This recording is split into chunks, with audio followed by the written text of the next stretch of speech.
you know, 40 health. All right, so let's go take a look at Create. Just been struggling.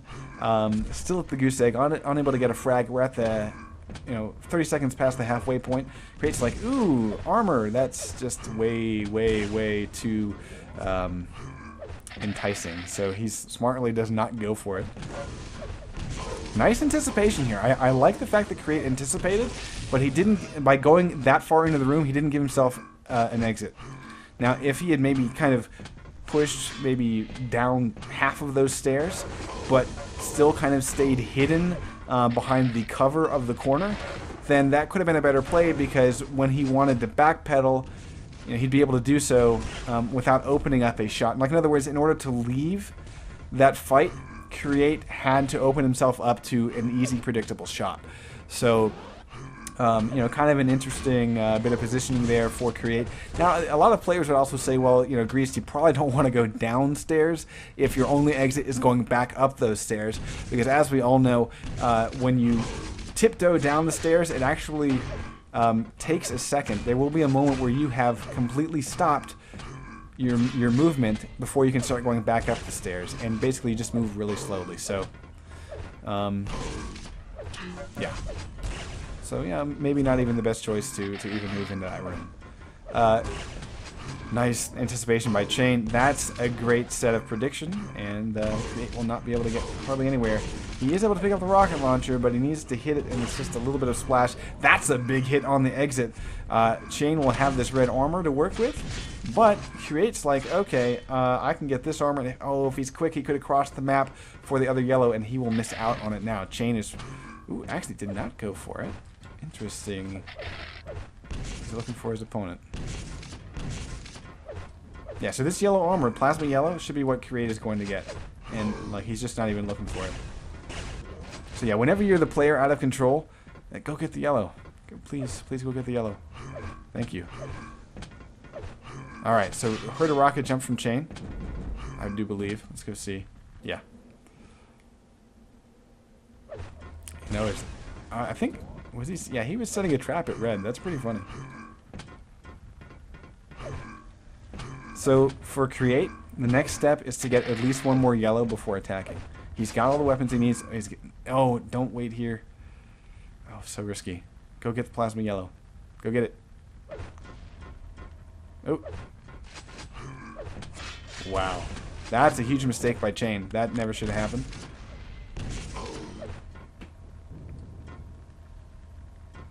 Go get the portal yellow.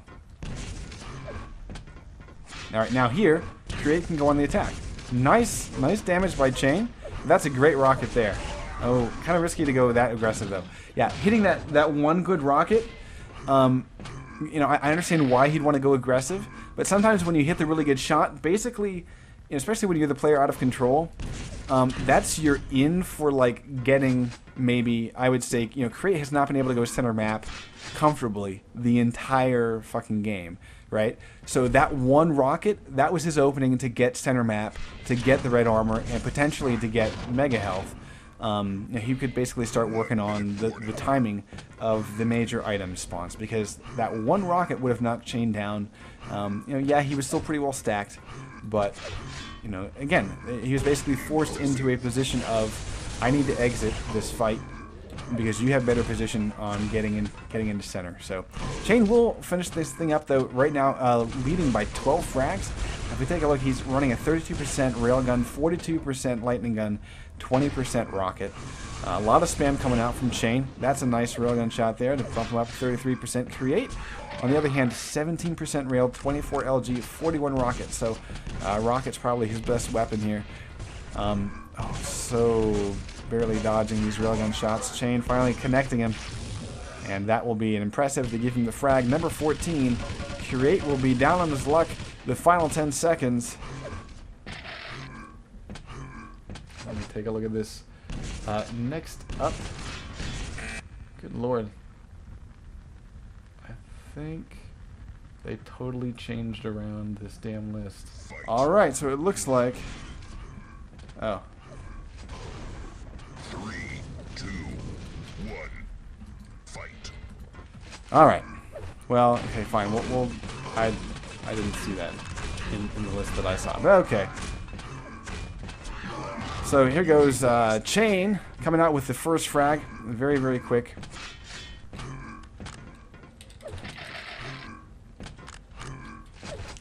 And I would say, yeah, let's not modify the list, because I think it's easier to basically go off the original list and just, you know, massage it kind of by word of mouth, and then go back to the original list once we hit a certain point. Right now, Chain is getting a second frag very quickly, and let's go take a look at Fragaholic. This is also known as Anhurl, so let's see what she can put together.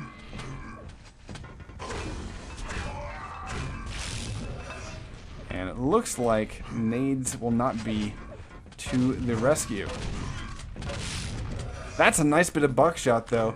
It's not enough, but it did definitely knock off a bit of that armor, bringing Chain down to about 40-something armor. But right now, Chain's kind of running the map a little bit.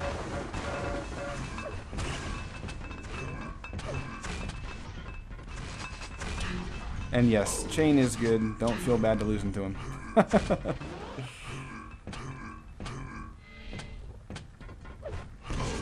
Yeah, I wonder if it would be possible to put in something like if the frag differential becomes 25 in a 1v1. You know, it's like, you know, kind of GG.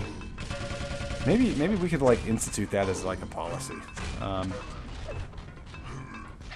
I wonder if people would go for it. Maybe we'll do a little bit of a poll. So yeah, in IRC, what do you guys think about that? If we see a 25 frag differential in score, oh man, oh Chain, that's so mean, so mean. Come on, dude. I hope you die to these nades. Finish the thought. Yeah. If you have a 25 frag differential, then just like GG. Gauntlet humiliation. So, I don't know, but people probably don't want to affect their stats. Well, it'd be good for them to finish anyway. Yeah, probably. I don't know. It's kind of up for debate, I would say. 9 to -1. And looks like Fragaholic has not been able to really get in on any of the major items. Let's go over to Frag's point of view after this death. And here we go. Alright, so off the spawn, ooh, free mega behind, and she doesn't see it. And that's going to give it to Chain. And Chain's just going to stand on it. Yeah, there you go. Alright, so off the spawn, next big thing is going to be, oof, standing still apparently. Dog chewing at my mouse cord. Okay. Not good. Sit, boo-boo, sit. Oh. No clue. I think we just had Quake Live do a little bit of a fail there. Alright, so basically, when we hit 7 minutes, that'll be the end of it. 3, 2, 1. I don't know. Actually, you know, maybe you can call the time limit. I have no idea. I know that it's kind of locked down, to be honest. It really wants a very standard set of rules. Alright, so we are seeing potentially a little bit better start for Fragaholic. Chain has been able to recover that red armor, but that's about all he's got. Nice railgun shot will give him the lead, though. I don't even remember what the last frag count was, but it wasn't pretty. Let's go take a look. Fragaholic, hopefully, now no longer having the dog chew through the mouse cord, seems to be a bit more lively, although tough to exit that room with only a few health. Now, Chain, on the other hand, is sitting pretty, has weapons. You can see it's just feeling pretty comfortable about his ability to kind of dodge the nades. Let's see if Frag can get in on... Okay, next big thing is going to be... Oof, not even seeing where that railgun comes from. Big hit. Frag is able to get a rocket launcher. Another railgun shot coming in. 50 health is behind Frag. Here is the armor. Now, I would not go this route. That's why. I would have gone down and tried to quickly get across the map. Potentially for the portal yellow, which is currently up. So, I'm going to stick with Fragaholic, though, for a few more moments. I'm going to switch over to Chain.